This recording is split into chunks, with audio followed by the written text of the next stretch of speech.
Yo, you listen to More About Something Else, and this episode is brought to you by More About Podcasting. Do you want to start a podcast, but you don't know how? Well, you're in luck. More About Podcasting offers a service that will help you bring your podcast to life, from idea to execution, whether you need training, equipment, editing, or everything in between. Go to moreaboutsomethingelse.com for a free consultation. Once again, that's moreaboutsomethingelse.com/podcast consultant. On today's episode, we have Lola Ishola. She is the founder of Ishola app and Lola Cosmetics. And, I just thought it was so fascinating as we were talking about her business and just learning different things. Like, it was very insightful for me, at least. So if you like the show, like it, share it, review it. But here's a clip from the show. Everybody thinks they're right, but majority of the time, all of us are wrong. There's no, being right is relative. Yeah. Being right is subjective. You get what I'm saying? Nobody's just, and that's the thing. That's what majority of arguments are about with people. It's I'm right and you're wrong. You get what I'm saying? Mm-hmm. So I think it just, that like realizing that I'm not right all the time, majority of the time I'm wrong. Like, you get what I'm saying? Just because someone doesn't agree with what I'm doing, or when me and someone are having an argument, it's not we're arguing about who's right or who's wrong. It's this person has this conception. And now that you heard that, let's begin. First off, I'm going to have to ask you to go and rate this show. Maybe even leave a comment. And you could do that on iTunes or SoundCloud. And for Android users, you can now listen via Google Play. Now, this podcast may contain explicit content, just saying. So open your mind, relax, and listen to this dope-ass podcast.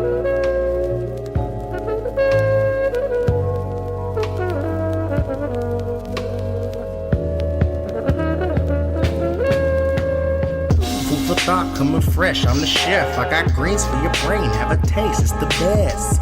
Food for thought from the flesh, tag along on the quest to find more about something else. Hey, food for thought coming fresh, I'm the chef. I got greens for your brain, have a taste, it's the best. Food for thought from the flesh, tag along on the quest. If people don't understand that, well, they don't understand nothing.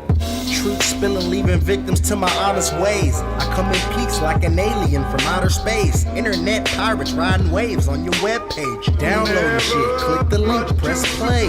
I don't mean to pray, but I pray every week for myself, for my fam, cause we all gotta eat. Protein, no more sweets. Till I'm caked up on the beach in Belize. Food for thought coming fresh, I'm the chef. I got greens for your brain, have a taste, it's the best. Food for thought from the flesh, tag along on the quest to find more about something else. Wait, food for thought coming fresh, I'm the chef. I got greens for your brain, have a taste, it's the best. Food for thought from the flesh, tag along on the quest to find more about something else. Wait. Yo, you listen to More About Something Else. My name is Joshua. And, I just want to say thank you to Annie and everybody that's been rocking with the show. Truly, I appreciate it. If you like the show, like it, review it, share it. You can do one or you can do all three. Either way, I appreciate it. But we are here on this lovely day. I think we need to have some sort of reality check. We all go through something in life, and you know that every time we go through something, it's about seasonal depression and something always goes wrong. But you have to figure out if you can conquer your battles, right? So the question now is, did you handle your seasonal depressions, or did you let it handle you? That's for you to decide. But anyways, I want to start the show off with this. People do what they want to do, and that's just it. Even like last week and the week before, we are talking about Notre Dame and how they donated over $600 million. And I think it's even more than that now. They have this money, right? And people are donating, but we're still talking about the issues that we face. Like, I'm tired of the humanitarian whole type of feeling that everybody's trying to give off as if they care about these issues that were going on in the world. We're talking about Flint, Michigan, and they still don't have clean water. We're talking about 4 or 5 years in the making, at least. We're talking about kids' lives being ruined, and we're talking about cancer is still here in the world. I don't know. That's just me on my soap. But anyways, I got a good guess. A friend, long term. Lola? I'm doing fine. You all right? Yeah, I'm good. You sure? Yeah, I'm great. All right. Lola is founder, right? Yeah. Ishola app. Ishola app, yes. And Lola Cosmetics. Yes. How you doing? I'm doing good. Yeah. Thank you for inviting me on here. You're welcome. Thank you. How's everything? Everything's good. Everything is great. Can't complain. So what are you doing with yourself right now? Outside of your endeavors. Outside of my businesses, so I'm in business school now. Okay. So I'm getting my master's. And that's really it. I'm just learning more about international business. I'm working full-time now with a healthcare company. So I'm a What's that? Like, what is the company? Home provider services. Okay. So yeah, I'm a director of the healthcare company. So everything's good. Yeah. Oh, okay. Yeah. Your girl called a shot. Okay. That's nice. Yeah. I mean, but shout out real quick to my social medias. So Go ahead. Okay, so you can follow me on social media at King Lolly with 2 Y's on Twitter and Instagram. And then for my businesses, you can follow for all my ladies, you can follow Lolly Cosmetics on Instagram and Twitter. And Soro app too is in the App Store on the Play Store. And that's SOROAPP. That's it? Yeah, that's all I got to say. But anyways, so let's just start off. All right. Let's start with Soro app. Okay. What is it exactly? So Soro app is basically a communications app where we try to give a platform for entrepreneurs in Africa and across, the world to connect and share their businesses. Have you ever seen those tweets on Twitter that will be like, retweet, my next customer could be on your timeline? And it's always Nigerians. Yeah. You know what I'm saying? So I wanted to create an app that was not only a platform where they could put their businesses to connect with other fellow Africans across the globe, but also upload their resumes and upload their skill sets and stuff like that. So I'm trying to connect with bigger companies in the industry. So it's like one platform where they can go and maybe find new employees, and employees can find new employers. Mm-hmm. So it's kind of like a LinkedIn and what's Indeed, like just all together, and a social media network all in one, right? Yeah, but Soro stands by itself. Because then if I say that, people are thinking about LinkedIn. If I say that, people are thinking of Indeed. Soro stands by itself because it's one of its first in Africa. Yeah. So that's basically it. Really and truly, I'm trying to just create a platform where there's trust behind it. Because, one situation there is in Africa is finding jobs and finding repeatable employers. Mm-hmm. That's difficult. So why not source them to one app? Wow. When I read stuff online, like I've been reading your stuff and whatever, just in general, I've been following everything that you've done from the start, right? And I appreciate that. Oh yeah, of course. But when you put it into terms of, it's not that it's different, but it sounds so much better that you are very clear about what it is. And that's the problem with a lot of people, is that they're not clear about what they're trying to do. Yeah. So being said that, like, you've seen this, what made you want to start? Like, you just said why and how, but like, what made you? So before I started building Soro, Soro was a 3-way video calling app. Mm-hmm. This is before WhatsApp added group calling. This was before there was a house party. This was before, you get what I'm saying? Soro was initially called 3-way because it was just a way to, because my uncle came up. My uncle basically asked me one day, which was the beginning of it all, why can't I video call your dad from my phone? Mm-hmm. He had a Samsung and my dad had an iPhone. Mm-hmm. So I wanted to create an app at the time that, I could connect both phones because they're both in Nigeria. They're both, you get what I'm saying? My dad could be in America. My uncle could be in Nigeria. That was the basis of starting the app. And then, it just seems like every time I drop something, a bigger company comes out and they drop it. So then I had to re-innovate. And so then basically where I'm at now with Soro is where I've been trying to go. Mm-hmm. So there's still a lot of work to do, but where I'm at with Soro now is where I've been trying to go. I was reviewing my business plan from 2017 and updating it, and I realized that the goals and the objectives are still the same. The route probably has changed because that's business, but the goals and the objectives are very clear. So if you can't be clear about your goals and your objectives and your business plan, then you're going to lose direction. Yeah. So upon building that by itself, we all go through obstacles. Yeah. What was some of yours? Well, number one, I'm a woman. Okay. I'm a woman in tech. Yeah. So this is not like Is that a serious stigma? It right is. Now? It is, especially being a Nigerian woman. I see that. Trying to break into a market in Nigeria. Yeah. You get what I'm saying? That's male dominated. Asking men for help was really difficult because number one, some Nigerian men, not all, but abuse of power and stuff like that. Egotistic. Yeah, and then it's just having I had a real solid team 2 years ago. We all fell off now because it's just having people that believe in the vision. Yeah. But not only do you believe in the vision, but are you going to put in work too? Because that's one thing I can't stand when people say, "Oh, I believe in your vision. I believe," but they don't put in work. Yeah.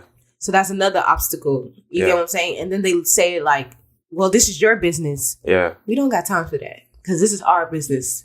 You know what I'm saying? So another thing I would just say is just finding a mentor, finding an advisor. It's because, honestly, I think it's because I'm a small girl in their eyes. I'm 25. I'm Nigerian, blah, blah, blah. It's just I run into so many difficulties trying to find a really good mentor. Yeah. So, or I've run into so many difficulties trying to find somewhere to penetrate the market. So really, truly, I've been doing Soro. I won't say by myself because there's people that's helped me in Nigeria, and I have a lawyer involved. But I will say that majority of the work I had to put on my head, and it's a lot to juggle. Being a project manager, there's so many hats to wear. Being a project manager, being the founder, being a player, having to, when stuff gets when stuff is going wrong, having to jump in and try to figure it all out. And then at the same time, being the architect, designing and then developing the app. It's a lot. And we're talking about this, right? And, we talk about self-improvement and whatnot. We all go through our trials and tribulations. So how did you pick yourself up to this point exactly? Because it sounds like, I just said that your vision is clear, and, when it comes out to when you say something, it's like you're speaking life into it. That's how it sounds, right? Yeah. But it's taken a point to get there. Yeah. So what have you done to help yourself out or to build yourself up? Or, even getting your degree, you leveled up, right? Yeah. You're in business school, you're going to level up, right? So what did you do to level up? Business school. I mean, besides that, let's talk about let's talk what about, business school was it? Yeah, though? Let's talk about personal and then go into okay. Well, let's start with the other side. Then we'll go to personal because you said one. Business school. I'm one of the youngest in the program, so it taught me to step it up. I'm studying international business. So it taught me a lot about where I went wrong with Soro in the beginning. And so basically this is how I look at it. I have Soro, which was pre-business school. I have Lola Cosmetics, which is during business school. And then I have the healthcare agency that I work for. So with Soro, I see all my mistakes. With Lola Cosmetics, I apply what I'm learning from business school to be better. And then with the healthcare agency has over 900 clients. So they already have a system to where they're doing things. They're basically a corporation. They have a system to where they're doing things. And it's like what I'm learning in business school, I can use the healthcare agency to back it up. You get what I'm saying? I can see it going through the healthcare agency. So that's really it. That's one way that I leveled up. Personally, that's a good question. I think how did I level up personally? You know what's crazy? Because on the outside, it may look like that, but on the inside, I don't feel like that. I mean, you're the last person to actually realize. Yeah. So, you're right. You're so African. Sorry. Yeah, but after this, okay. So yeah, on the outside it doesn't. On the inside it doesn't really feel like that. But people will say I'm leveling up. I don't think I'm leveling. I mean, I won't. I think it's just consistency. I think where people would have gave up, I kept going. Yeah. So I think it's just consistency, and changing my metrics of how I value my the success in my app. You get what I'm saying? For you, success will be, what do you consider success? How would you measure how well you're doing with your podcast? Just going back to all the episodes and picking stuff that I could have done better. Yeah. And just taking notes and making sure that I do better. Yeah. But I don't know. I guess I graded on the scale of like, all right, a certain time span, like 3 months from now, go back and listen, see what I did wrong, and see if I've done any better. And just reception from the people, because it's the people that listen. So yeah. See, for me, I guess my metrics for how I measure myself would be, okay, if Sorrel looked like this 2 years ago, like Sorrel looked a certain way probably a year ago, then looking at what it looks like now, I would consider that progress. Or looking at how if more efficiently it's running now, I consider that progress. Or how many downloads a month, I consider that a metric of, of measuring my success. You get what I'm saying?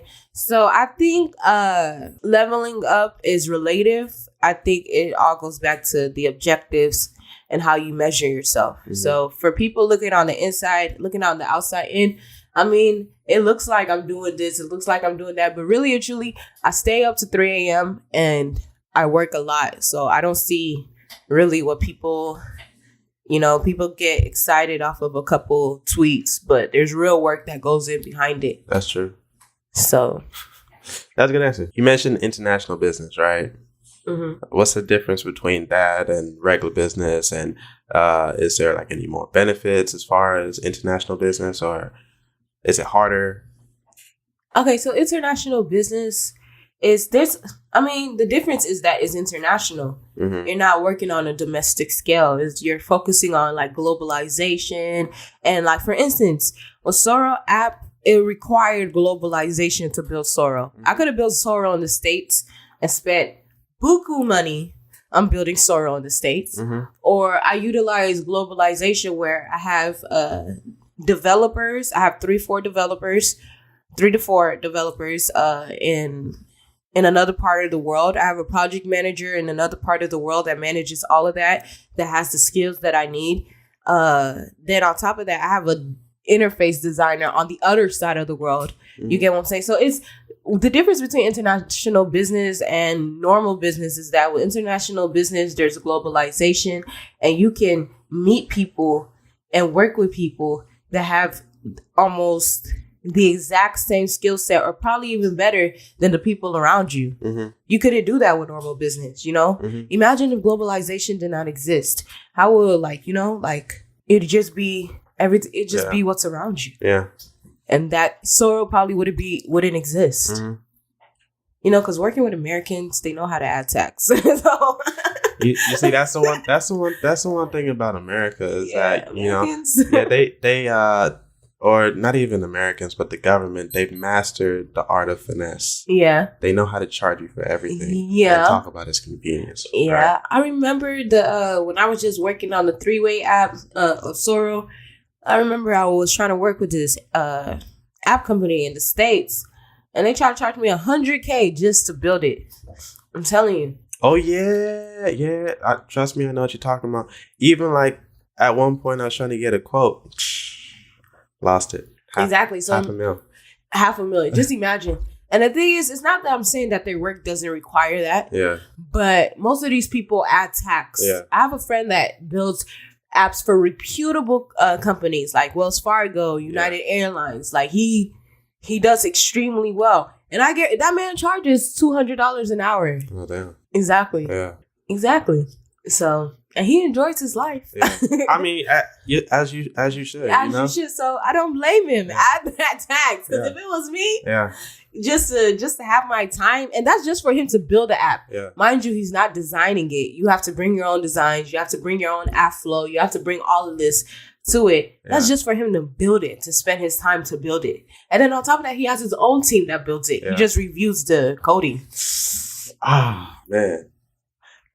That's art. That's art right there. That's true art. Yeah. And that's why I talk about people respect, like, you have to understand people, like, just in general. Yeah. And you have to know when they're in their phase of art. Like, this is what they're doing. This is what they love doing. And Man, that's crazy. That is crazy. That sounds so cool. Yeah, I'm telling you, he drives a nice car, a McLaren. Have you ever heard of a McLaren before? Yeah. Okay, me, I did it. That's how I know how nice that car is.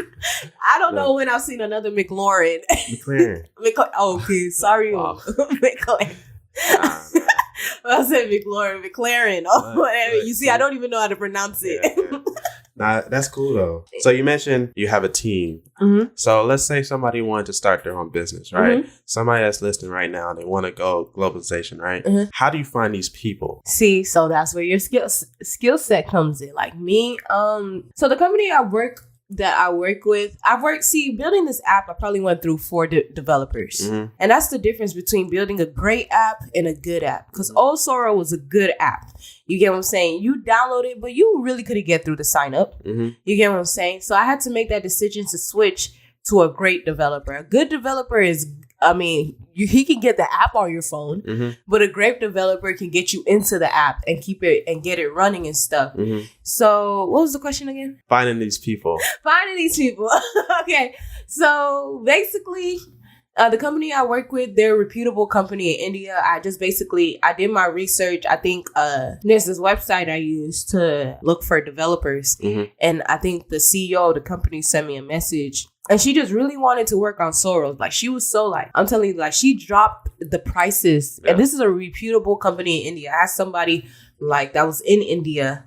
I reached out to somebody that was in India to get their advice and stuff. So this is a company that has commercials on TV that people know. Mm-hmm. So for the CEO to reach out to me and then cut prices and, till this day, they've still been very, very responsive, very efficient and effective. They've helped me with expanding my app. Yeah.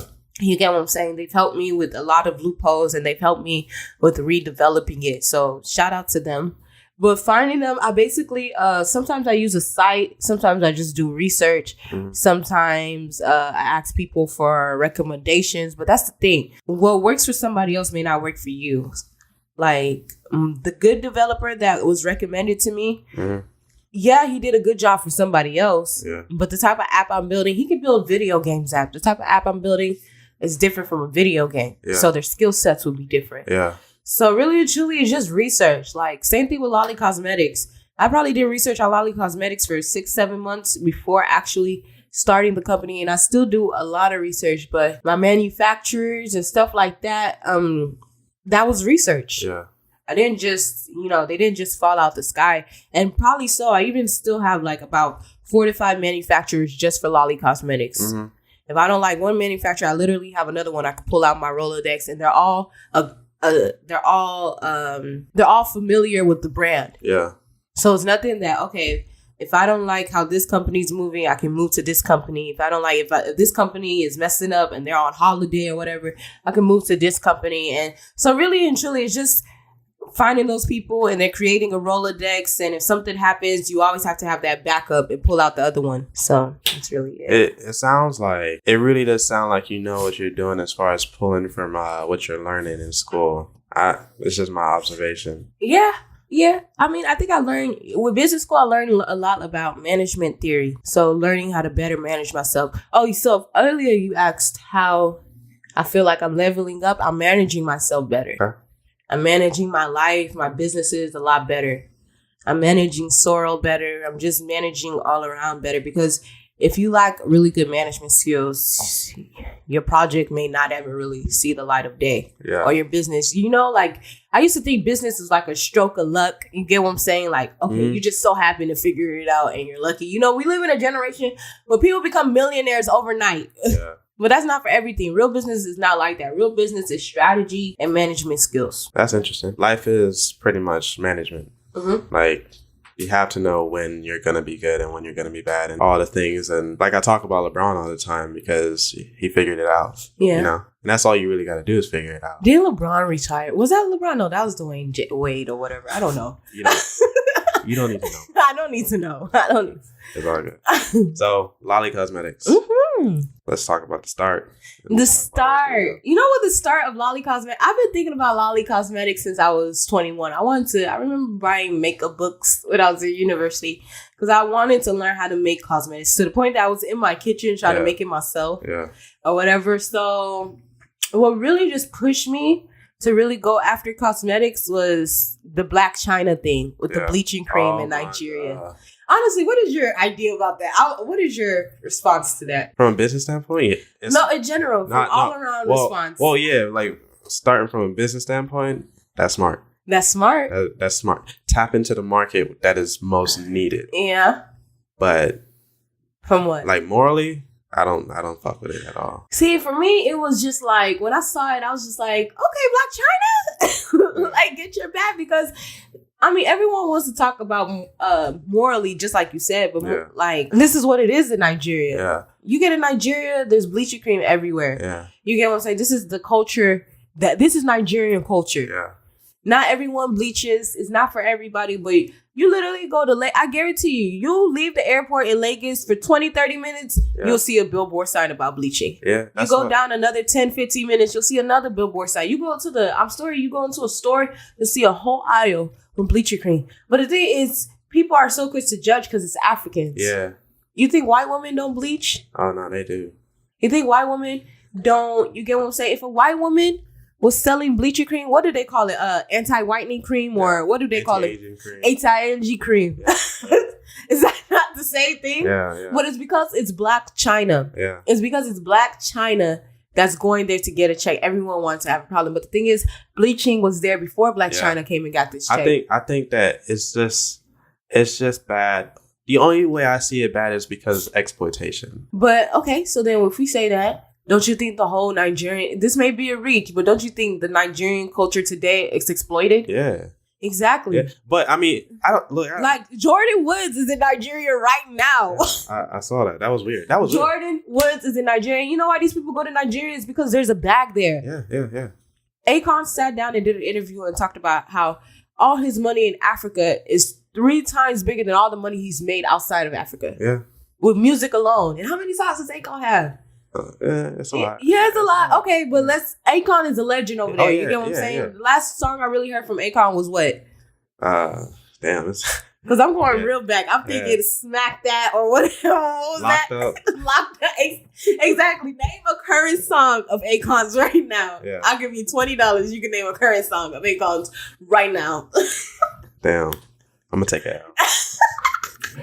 But you get what I'm saying? Yeah. So, like, the whole culture is exploited, period. Yeah. Like, you get what I'm saying? I mean, yeah. Even over here, no offense, shout out to, I hope this doesn't coming off a little whatever. Yeah. You know what I'm saying? But even here, the Nigerian men that have money here, they're exploited. Yeah.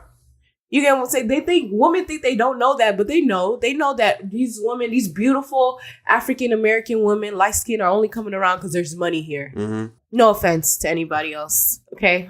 Please take that with humbleness. yeah. It's I don't know. The whole Africa is exactly. Yeah. So I mean, I'm not gonna say nothing about anybody trying to get a bag, but I don't know.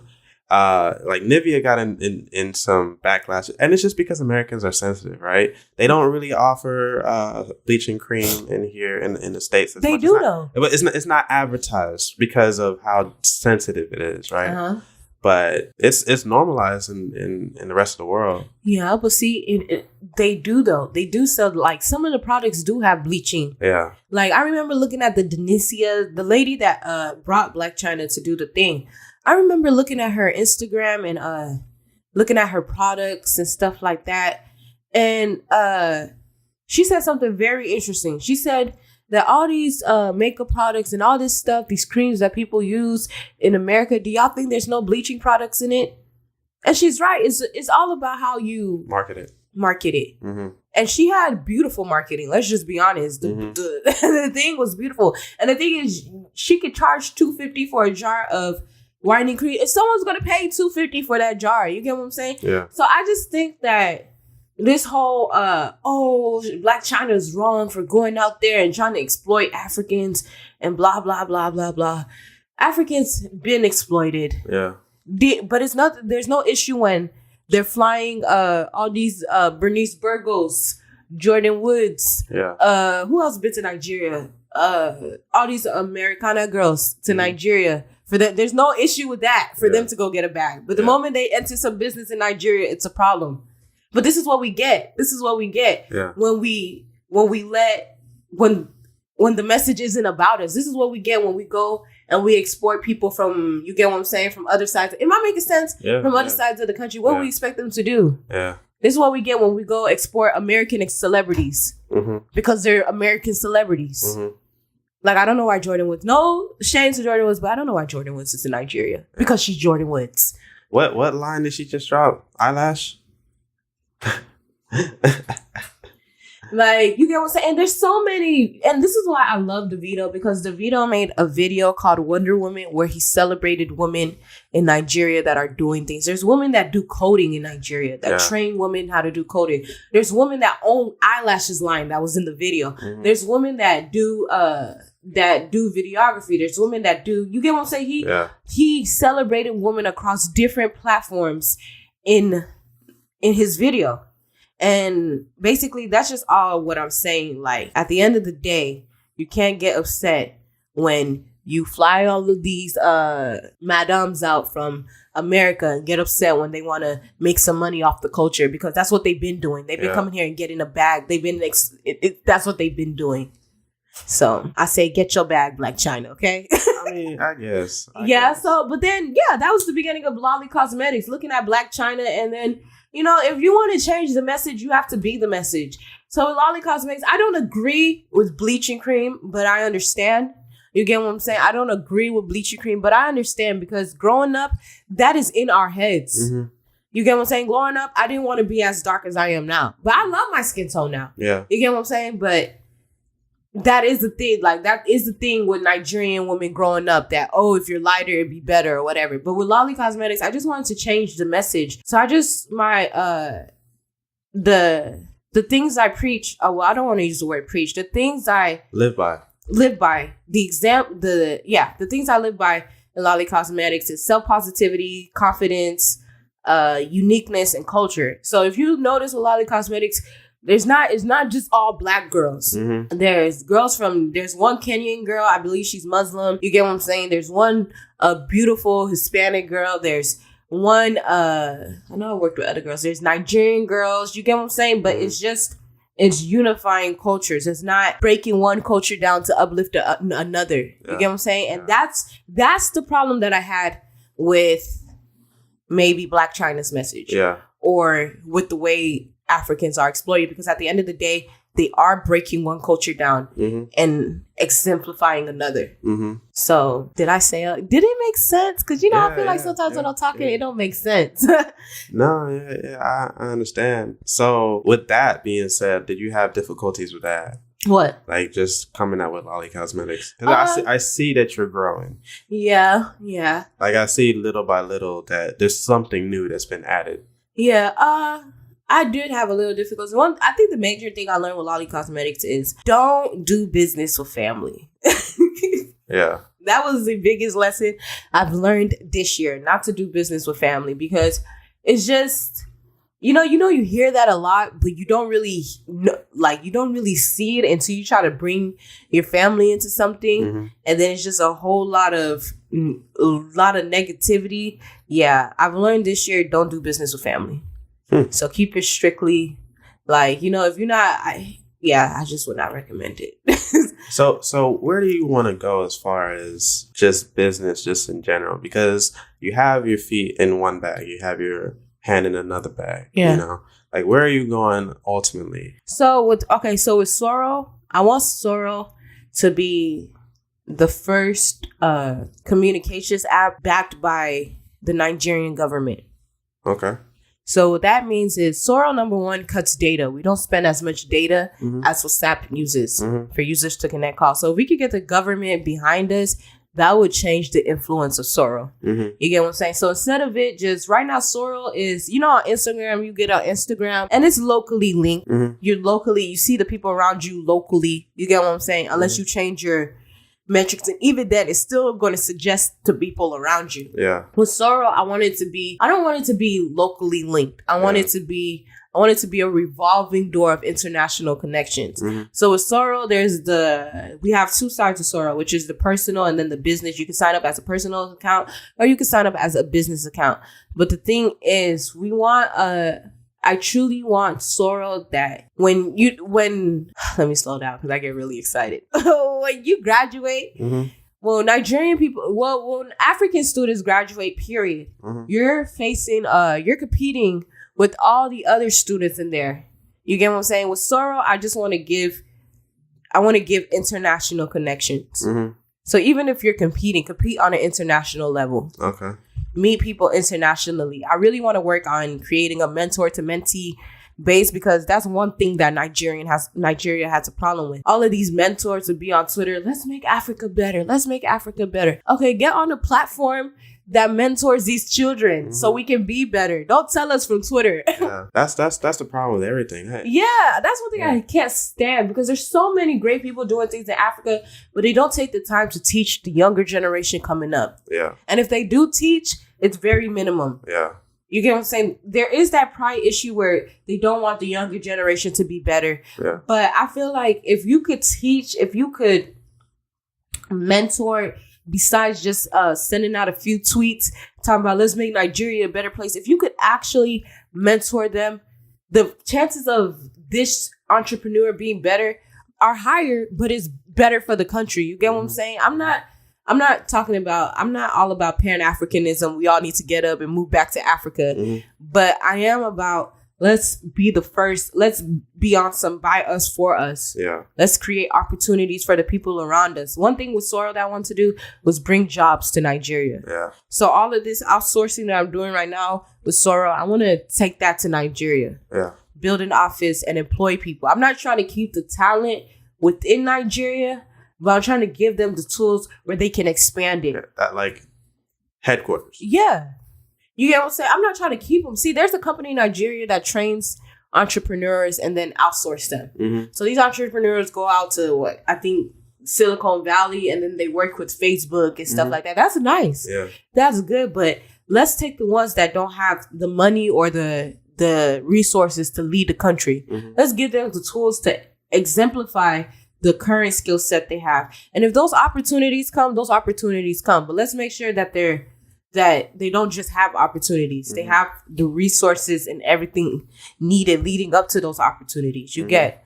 So that's one thing with Sorrel. With Lolly Cosmetics, I just this may sound right. I want to be like a house of foundation, if that makes sense. Mm-hmm. I want to do foundation in all types of skin colors, ranging from the very light African to the darkest African you see, different mm-hmm. types of foundations, because not everybody is a matte foundation type of person. I'm not matte. Mm-hmm. I like a dewy look. I want to be the first house of foundation in Nigeria mm-hmm.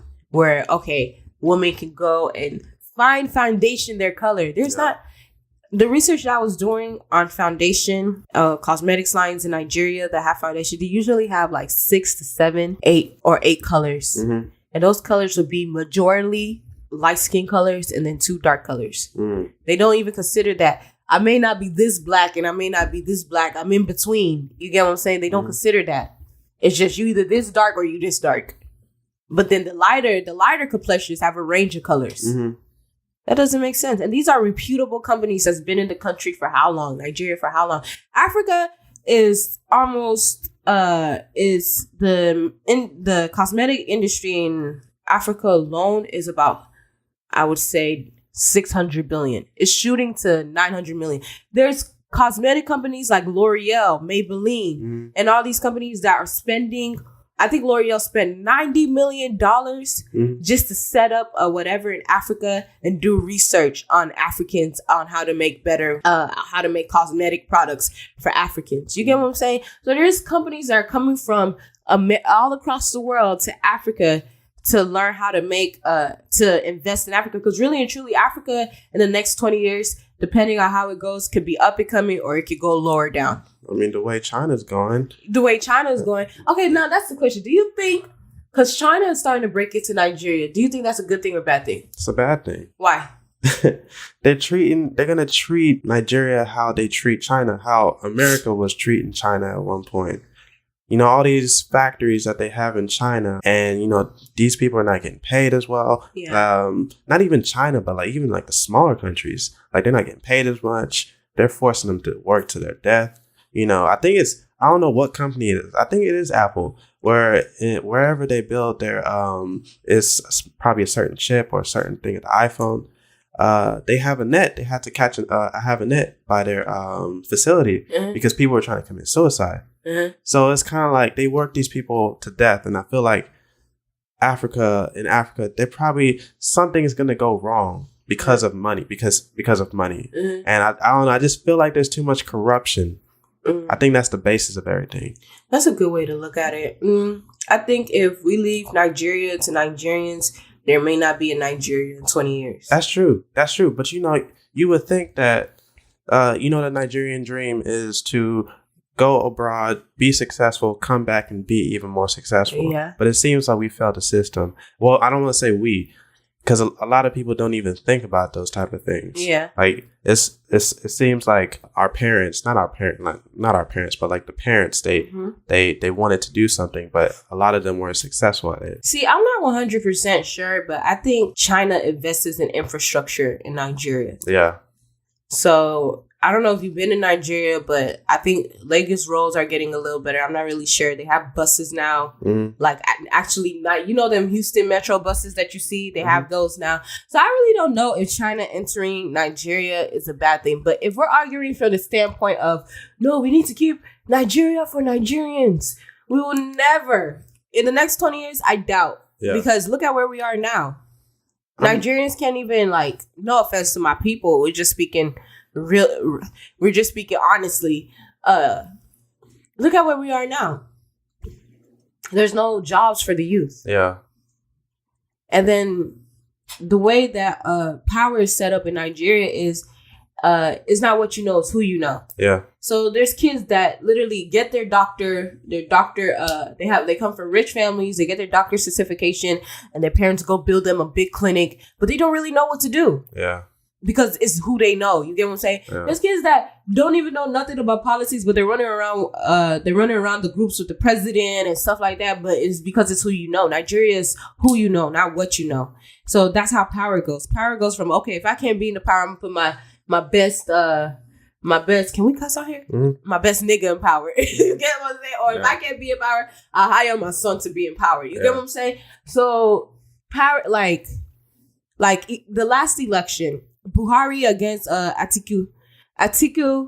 Buhari, I think the main issue with Atiku was that he wasn't I don't know if he was a thief. I don't know if he stole money from whatever, but it's the same rumor of corruption. So it's literally voting between the lesser of two evils. We can vote for a nigga that does corruption, or we can vote for a nigga that doesn't do shit, that's been president for 4 years. Yeah, especially with the election, how people said they want to pick a lesser of two evils. Yeah. I mean, I don't know.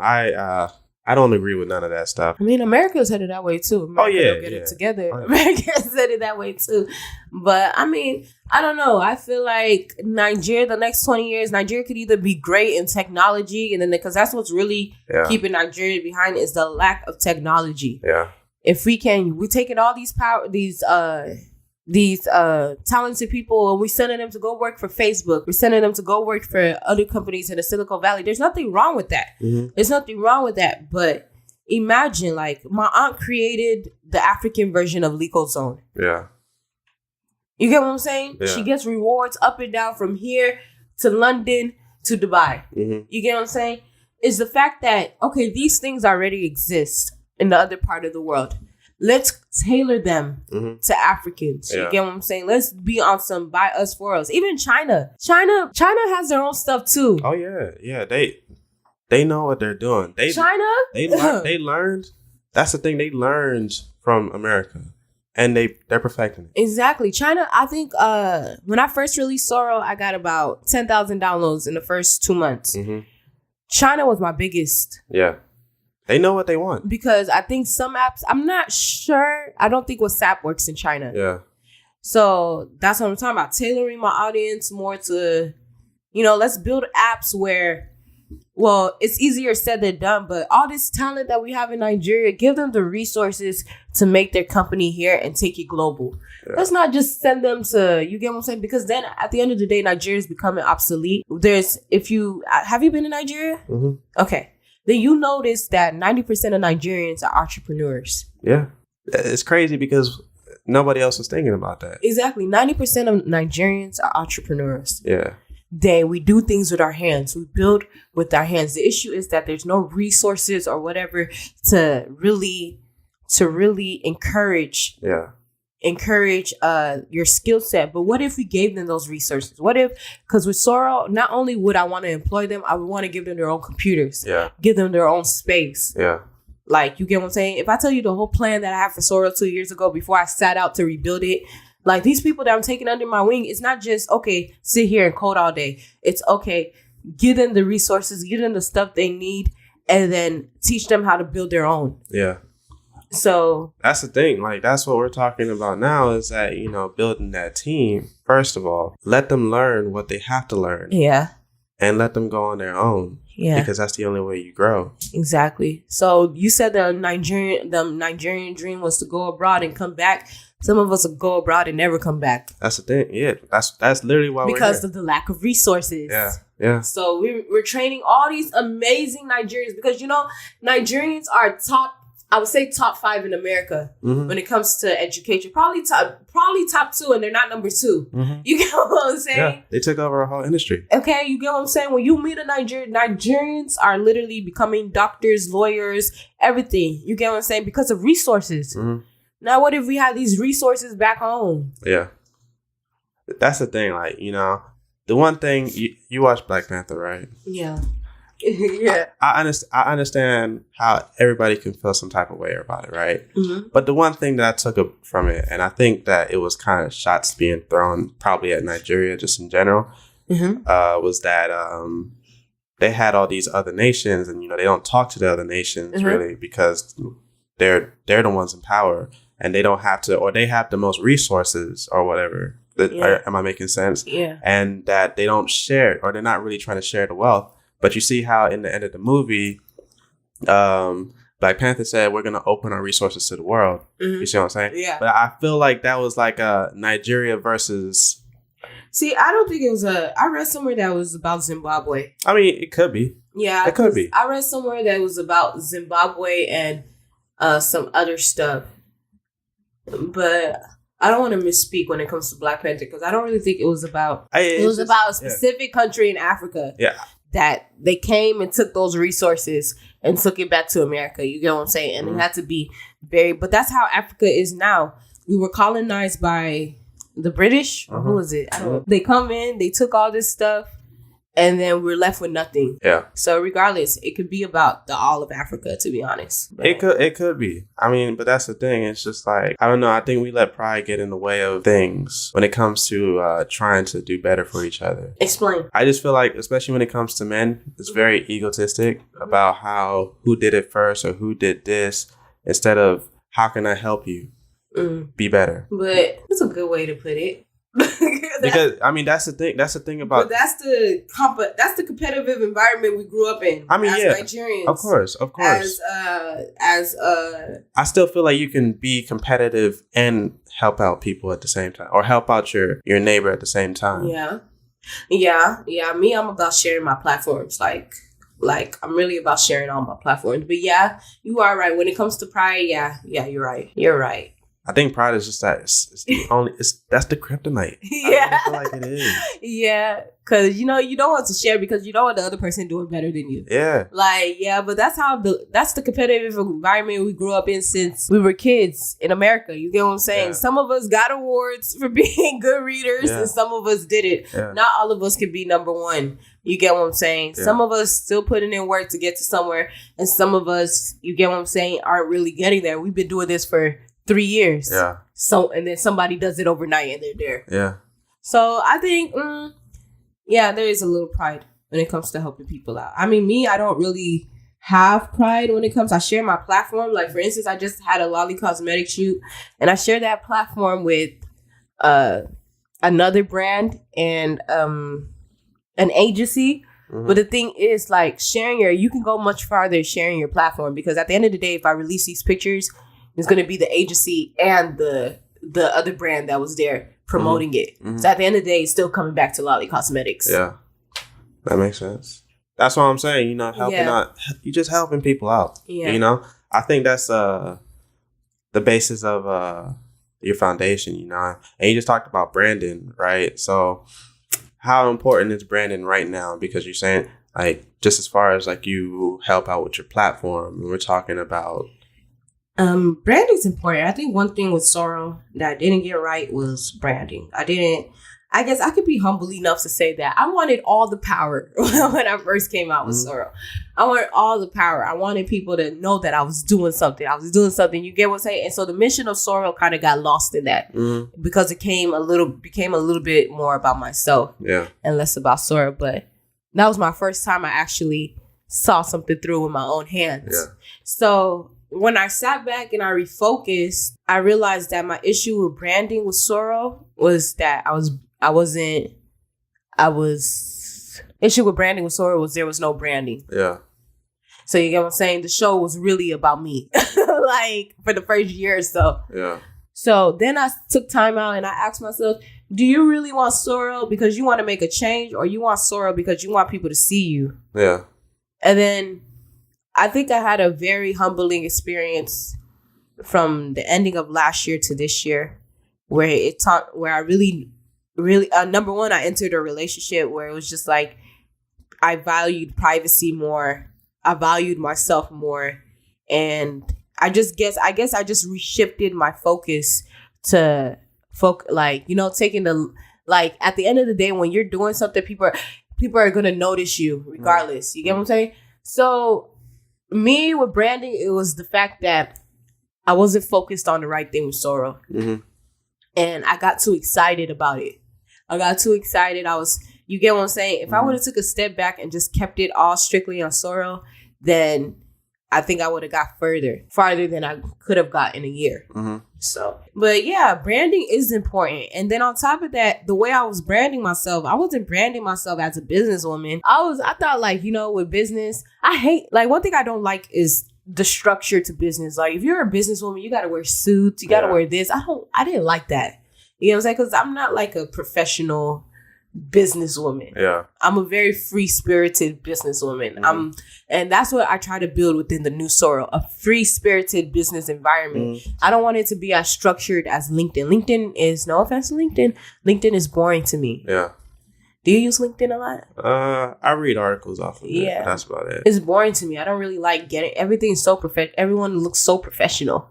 Yeah, so I can see that. Like, I put an unprofessional picture on LinkedIn. I don't care. I thought it was a social media network. Yeah, it is a social media, but it's so professional and it's so and business isn't like that. Like, the new age of entrepreneurs that coming up, we're making business fun. So branding is important. And one thing that I'm gonna brand the new branding towards Sorrel is focusing on what Sorrel does, which is cut data, which is extremely important for Africans that live off of data bundles. Yeah. They don't have internet the way we do. Yeah. You get what I'm saying? Where we can literally go and just be on our phones all day. Yeah. Nigerians count the megabytes that they spend a day. Yeah, that's crazy.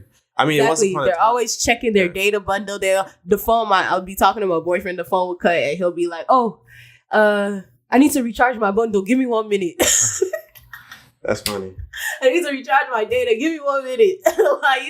They're still living in those times. Yeah. We used to live in those times too. Yeah. Where we used to be like, hey, don't send me a picture, an image. It costs 10 cents. Or even a text message. Oh, text message. It costs 20 cents. Or I remember back in the day when my uncle was with T-Mobile. He'd be like, call me after 7 from your aunt's phone. I'd be like, why? He's like, it's free then.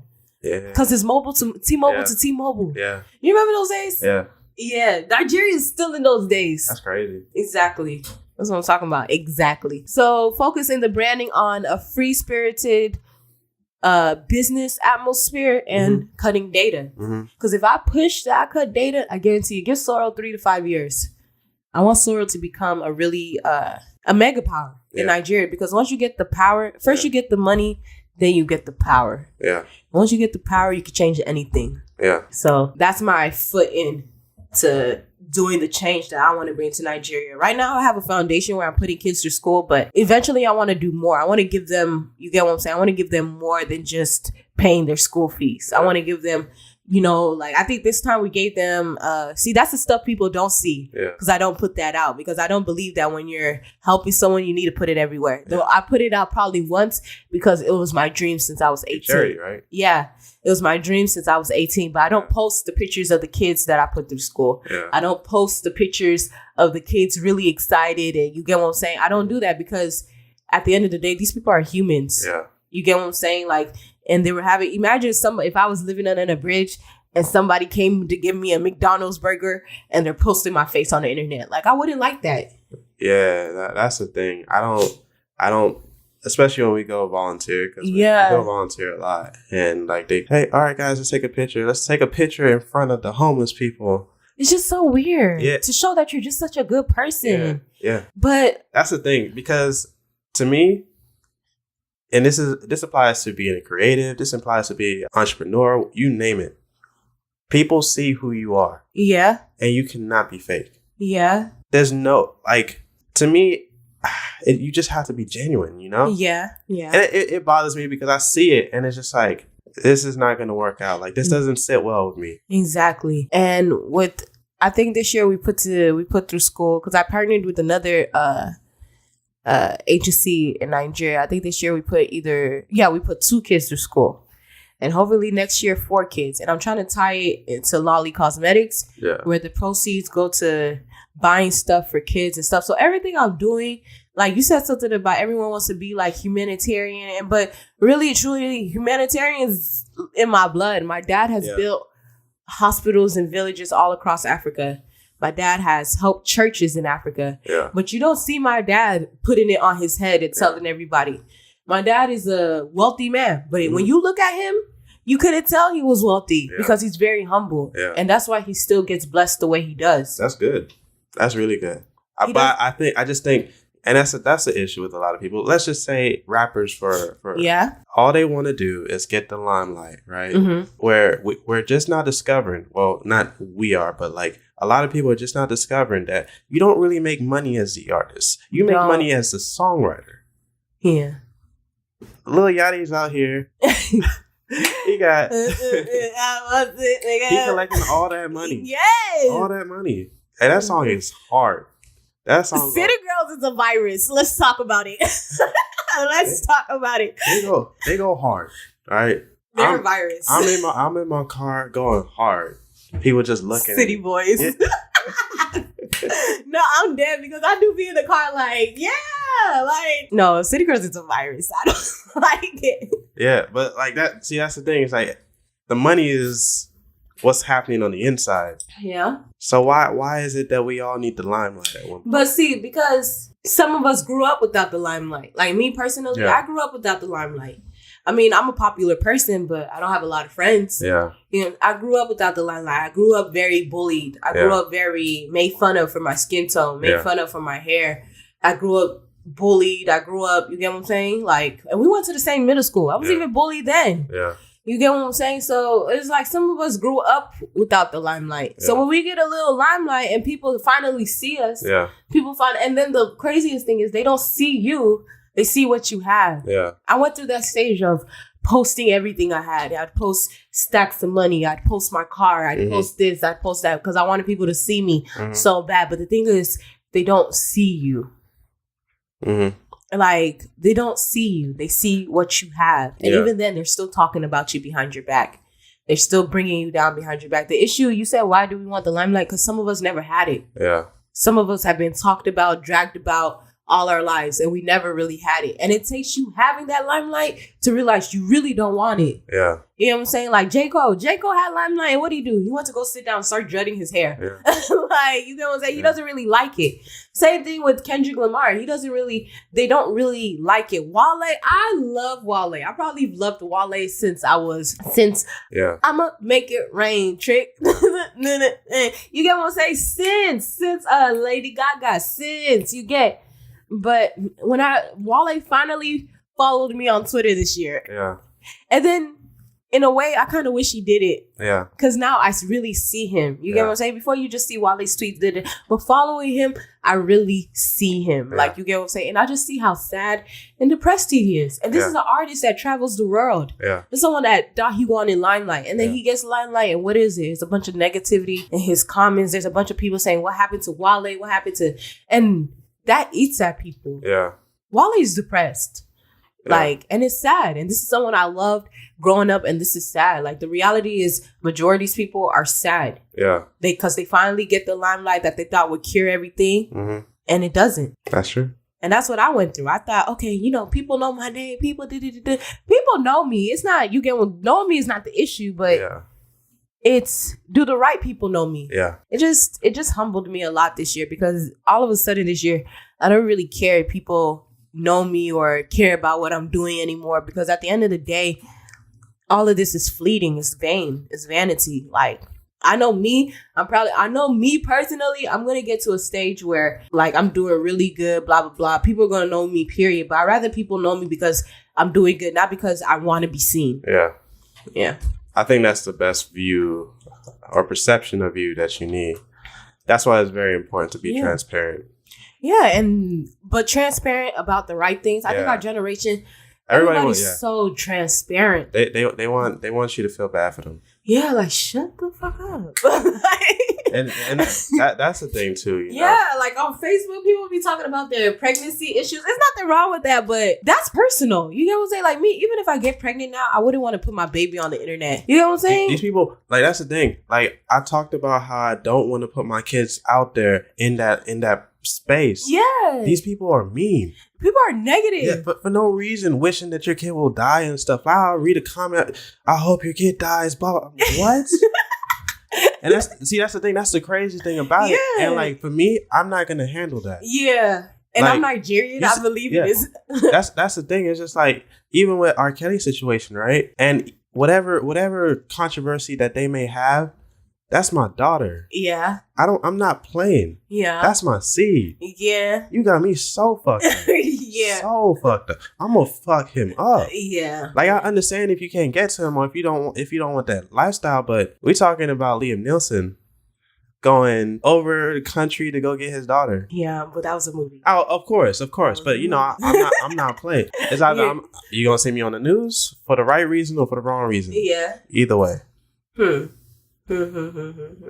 Yeah, because then you just don't. Me personally, I believe in voodoo, and I just don't want my child's pictures out there. Yeah. Someone will be printing it out and go jump around in the forest or something. And I don't got time for that. Yeah. So me personally, it's just, I think our generation has it so backwards. Our generation wants to be so open and free about things, but it's what you give people that they will pick at. Yeah. We have to be more private. I just don't agree with sharing. Like, I remember getting on Facebook and this girl was just sharing everything about how she went to her doctor's visits and blah, blah, blah. And there's this and that. She will give you a full-blown update on Facebook. And it's just like, that's good. You could do that. But I think I remember when we were in high school and she lost her first baby and she put that on Facebook. People dragged her for keeping her dead baby's picture as her Twitter picture.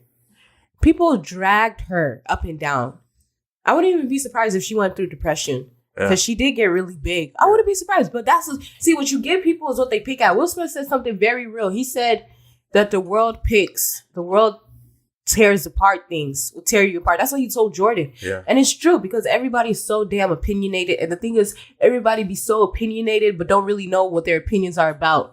You get what I'm saying? They'll just be opinionated. And that's the thing with Twitter. Everybody's so opinionated without any like verifiable facts. Yeah. That's the thing. It's just like everybody has the right to their own opinion, but that does not mean that your opinion is right. Exactly. Like, and I think that ties in. Thank you for saying that, because that ties into the humbleness that I ran into this year.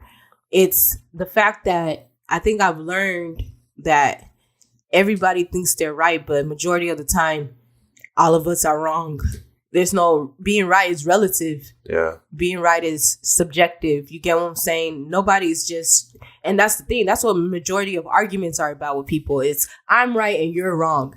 You get what I'm saying? Mm-hmm. So I think it just that like realizing that I'm not right all the time. Majority of the time, I'm wrong. Like you get what I'm saying? Just because someone doesn't agree with what I'm doing, or when me and someone are having an argument, it's not we're arguing about who's right or who's wrong. It's this person has this conception and I have my conception. Mm-hmm. So just try to see the other person's side. Mm-hmm. You get what I'm saying? So I think that all ties into why I'm just so a little bit more secretive this year and more private this year, because at the end of the day, it's not about being right all the time. It's not about posting what I have to show people that I have it. Mm-hmm.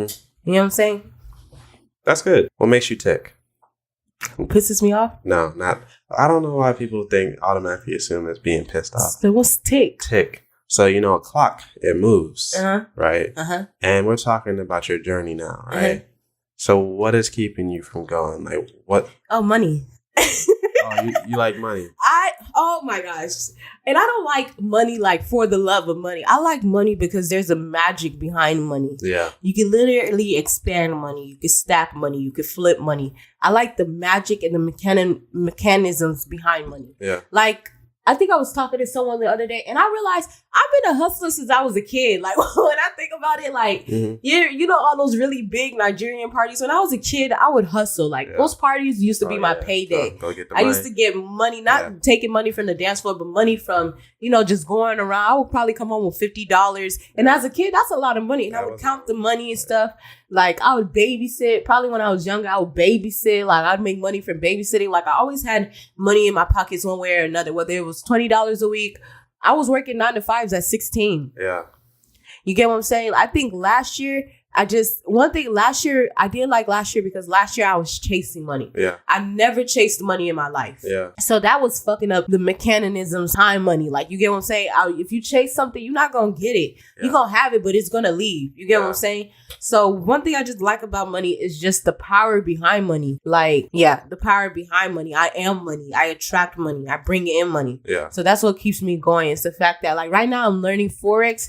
It's the fact, and I love stuff like that. I love stuff like Forex and cryptocurrency and stocks because it's expanding money. Yeah. If you learn a strategy behind it, it's playing with the mechanisms behind money, especially Forex, because it's just trading currency against currency. Yeah. With the right strategy, you learn how to really, like, you get what I'm saying? Expand money. So it's not that I love money in vain. I love the mechanisms behind money. Yeah. That's the thing about money or just anything in general is that once you understand it, you'll know how to exactly. You can never be broke because Trump has been broke how many times in his life, and this nigga is president now. That's goals, not to be president, but like to lose money and still make it because he understands the power behind money. Yeah, he understands. You get what I'm saying? There's people that lose money, there's people that lose money and get it right back. There's people that go broke and get it right back. You get what I'm saying? Because they understand the mechanisms behind money. And I think, once you can understand how to really make money, Lolly Cosmetics brings in money. Soro app doesn't bring in money yet because it's a communications app and I don't want to run ads on there. But you know what Soro app brings in? Data. Yeah. Data's in your all. So that's money right there. Yeah. Why you think that's what Facebook got in trouble for with Cambridge? Yeah. Was the data. Yeah. That they were giving to Trump or whatever. I'm not saying that I'm doing that, but data knowledge is probably the most valuable between money and knowledge. You get what I'm saying? Knowledge, if you you get what I'm saying? So let's just do whatever. If Sora was up to 1 billion users, that's 1 billion. That's more than just 1 billion whatever data. That's constant data. Every time they use the app, that's constant data.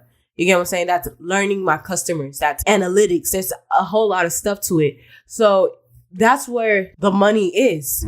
Because then, there's people that come in that want to do research like Spotify. Spotify's data is more than them just uploading money because they're selling that data to someone else bigger than them. True. So they can figure out the next big hit. Yeah. And then it all comes right back into Spotify because Spotify used the data that they have to predict the next big hit. I'm telling you, it's data. Everything, majority of these app companies or these technology companies are collecting data. Facebook collects so much data and then combined with WhatsApp, they collect so much data. Even Instagram too. you don't even understand what Facebook is doing with y'all shit. Like, oh yeah, trust that me. Cambridge thing was just a little bit of what they were doing. Imagine what Facebook is really doing with y'all's data. Like, one of the execs said they don't have a Facebook account. Their kids don't have one. Wife don't have one because they know. They know. There was it was a picture of Mark Zuckerberg walking down the aisle, and everybody had all these VR headsets on, and everybody was on their phones. And I think the caption was like, damn, what was it? It was so perfect for him. Something about a drug dealer doesn't use his own drugs. Yeah, exactly. Thank you.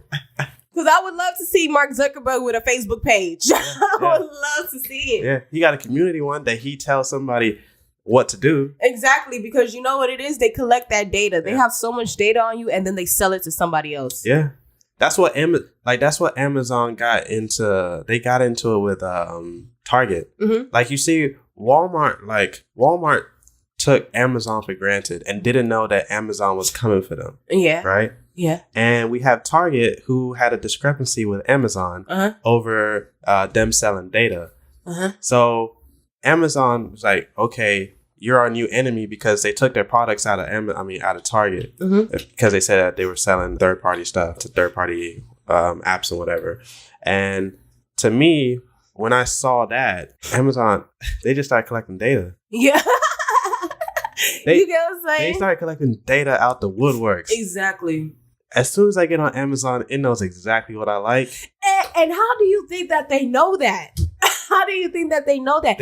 Amazon literally has this analytic that changes your when you get, like, they literally tailor your shopping experience strictly to you. Yeah. So if I get on my Amazon right now, it's going to be different from the Amazon you're looking at. Oh yeah. Target does that specifically. Yeah. So I'm surprised that Target is calling out Amazon for doing that, because Target does that. Target will probably, and it's crazy because let's say I get pregnant right now. Yeah. Target, I don't know how Target. Registry? I don't know how Target knows, but they'll send me something for that. Like, they'll probably send me a coupon. Yeah. Baby stuff, blah, blah, blah, because of what I'm searching or whatever. Because all that stuff that they have in your computer, the cookies or whatever, that collects data. What you're looking at Target, all of that. Target will literally be like, okay, let's tailor. Target does a really good job of doing that. They'll tailor your experience. They may give you deals, but we won't get the same deals. Yeah. You get what I'm saying? Yeah. Or they may give me and somebody the same deals, but they'll give me a bigger coupon just to get me to come in. Yeah. That's crazy. Exactly. That's the thing. Like, they tailor. I think Target's biggest demographic is I believe it's pregnant women. Yeah. That's their biggest. Or even like Kroger's. They're the largest. You know how the Kroger number? Yeah. All you gotta do is enter. And all your stuff, they got your data. Yeah, exactly. So just imagine, bro, all of these gift cards the one way that they really get your data is those loyalty programs. You know, when you sign up for like or 24-hour fitness, when people sign up for points towards whatever, that's the data. Oh yeah. They actually just spent $2.5 billion on the geolocation. So every time you're around, like, I think it's within 25 meters of a gym, they'll start running their ads on social media saying, hey, you got to come to the gym. Exactly. That's crazy. Exactly. I don't know. The world is changing. Exactly. But it's all about data. Like, people, like, for instance, like, why do you think L'Oreal spent $90 million on research? Because what company in Africa are they going to buy a big shit of data from? They have to go out there and do it themselves. Yeah. Especially about makeup in Africa, because why? They don't make makeup for African people. It wasn't until Fendi came out with 40 shades of different skin tones that ColourPop came out with it next. And then L'Oreal came out with it next. And then Maybelline came out with it next. Yeah. But it's because Rihanna did it first. Yeah. And if Rihanna didn't do it, like, you get what I'm saying? And you would think that these established businesses for a long time would try and dip into other markets. I guess trying to play it safe, but I don't know what the dynamics of that whole them not wanting to dip into Africa. Because I don't know. To me, it's just like, are you trying to make money or what? Yeah. As a company, like, Amazon was a bookstore. Yeah. Now it's an online experience. Now they have physical locations. Yeah. What are you trying to do here? You're not trying to grow. You're just stay into what you know. I mean, to grow, you have to tailor your experience. Like, one thing I was working with Soro through a company was, it was some type of analytic where we could read the emotion. Yeah. Like, let's say you're sending an angry text, one of them drunk texts to one of your baes. The thing could read your emotion. Yeah. And it could tell us, okay, this person is really upset or this person is really sad. It could read your face and tell us your age ranges and stuff like that. Yeah. What the chances of what your ethnicity would be, stuff like that. It just read so much. It's actually kind of scary, but how can you grow? You need that type of information. Yeah. Data is so important for you to grow. Yeah.